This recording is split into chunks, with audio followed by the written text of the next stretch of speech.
Petite parenthèse, Nathalie s'offre un détour à Besançon. À 6h30 de Bruxelles en voiture, à 2h de Paris en TGV, Besançon est la porte vers les montagnes du Jura. Ville de l'Est de la France, elle est proche de la frontière suisse et dominée par sa citadelle. Alors j'ai oublié ma montre, mais c'est pas grave, il paraît que c'est la ville du temps. D'ailleurs, je ne sais pas si je dois me presser ou prendre mon temps. À l'origine, c'était la capitale d'un peuple gaulois. Et quand Jules César a conquis la Gaule, et il explique que le site de Besançon est extraordinaire sur l'aspect stratégique, l'aspect militaire. Et il a décidé donc de fortifier le site et ensuite la ville est devenue la capitale d'une province romaine. Nous sommes dans cette citadelle qui domine la ville, qui était donc une petite ville, c'est l'étymologie du terme. Parce qu'effectivement, la citadelle a été construite pour surveiller et pour protéger la ville, donc double utilité. On découvre la rivière, qui est quelque part l'explication du site de Besançon, puisque cette rivière dessine une boucle quasiment parfaite. Ce site exceptionnel est entouré de collines. Et Vauban, ce qu'il a fait, c'est qu'il a fortifié donc la colline, mais il a aussi fortifié toute la ville, en entourant donc le centre-ville. Et donc ces reliefs, c'est ce qui a construit la ville finalement, c'est ce qui a justifié l'existence de la ville. Et aujourd'hui, c'est aussi maintenant ce qui fait que les habitants profitent de cette campagne dans la ville. La légende dit que quand Louis XIV a vu la facture, il se serait étonné en disant « mais elle est donc en or cette citadelle ».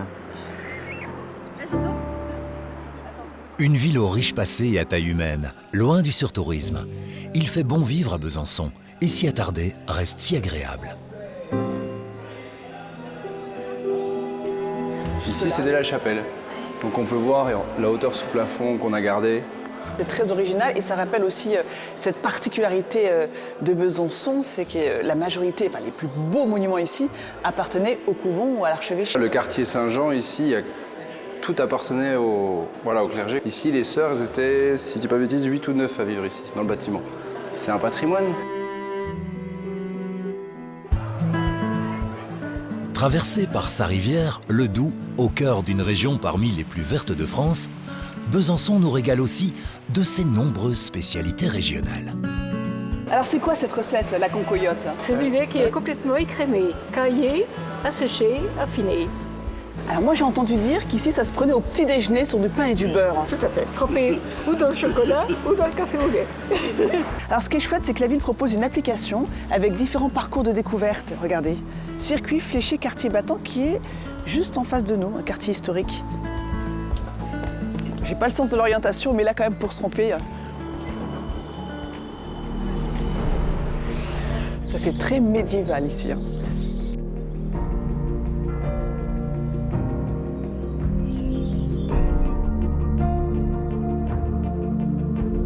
Il y a une quantité d'informations astronomiques sur cette horloge. On fait le tour du monde là. Alors Bérangère, comment Besançon est devenue cette ville de la montre? Alors, c'est une très grande histoire qui commence au Moyen-Âge. Et l'Église a l'idée de demander aux ferronniers et aux serruriers d'inventer une sorte de mécanisme pour rappeler quelque chose qui sonne, pour rappeler aux paroissiens de venir à l'Église au moment des offices. Et là, le terme horlogerie naît. À l'époque des grandes découvertes, ils ont besoin d'outils marins précis qui fonctionnent pour éviter que les bateaux aillent s'échouer sur des récifs. À partir des années 1550, les protestants, qui sont des bons artisans souvent, ils vont enrichir l'activité horlogère. Et à partir du moment où les bijoutiers viennent travailler avec les horlogers, la montre devient vraiment un très bel objet. À Besançon, la greffe a pris. Les Byzantins et l'horlogerie se sont rencontrés. C'est une histoire d'amour.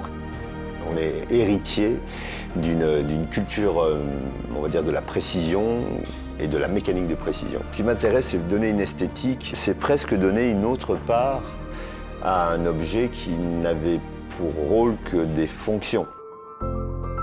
C'est agréable parce qu'il y a une fierté de pouvoir se balader comme ça, de piloter soi-même. Et puis c'est vraiment une vue très particulière de Besançon. Il n'y a pas beaucoup de Byzantins en fait qui connaissent le bateau électrique, c'est étonnant. Alexandre, un des luxes de la ville, c'est cette nature autour de nous. Oui, c'est même, je dirais, le grand luxe de Besançon. Parce que là, on est en plein cœur de la ville encore. On vient de quitter les ruelles du centre-ville et on est sur une zone à l'époque qui était complètement vierge puisque la citadelle devait tirer sur un ennemi en approche, donc il ne fallait pas construire. Et donc là, quand ces servitudes militaires sont levées, eh bien, les entreprises vont se jeter sur cette zone-là Donc ça, c'est un exemple de réhabilitation industrielle. Alors ici, on a eu la présence d'un génial inventeur qui s'appelait Hilaire de Chardonnay, qui, à la fin du 19e siècle, dans les années 1890, a pris la cellulose de sapin et il l'a dissous avec des acides et il a réussi à faire un fil. Et on lui doit un petit peu en fait tous nos vêtements d'aujourd'hui. Et là, on va aller sur les anciens vestiges des terrasses. Il y avait des vignes en fait sur ces collines. En fait, c'est le début des montagnes du Jura, ici, ça commence ici. C'est pas très haut comme relief, par contre, c'est quand même assez abrupt. Il faut savoir qu'à l'époque, c'était le meilleur vin de la ville qui était ici. C'était les vignes de l'Archevêque. Donc ces terrasses, elles descendaient jusqu'en bas de la colline? Oui, elles allaient jusqu'au-dessus, donc c'est des terrasses en pierre sèche. Hein, et tout ça était rempli de vergers, de vignes. Oh, c'est magique, hein. Avec ses 13 parcours, Besançon nous fera vivre aussi une expérience trail absolument unique. Oh, qu'est-ce que ça sent bon! Ça sent bon, hein. Mais elle est magnifique. C'est bien parce qu'avec toi, Daniel, on voyage dans ce jardin remarquable. Parce qu'un jardin, c'est un échange. Il a fallu 35 ans pour créer tout cet univers. Et la difficulté, c'était que tout se raccorde après, pour qu'on puisse visiter, qu'on s'échappe, qu'on aille de pays en pays. Il faut qu'on voyage dans un jardin.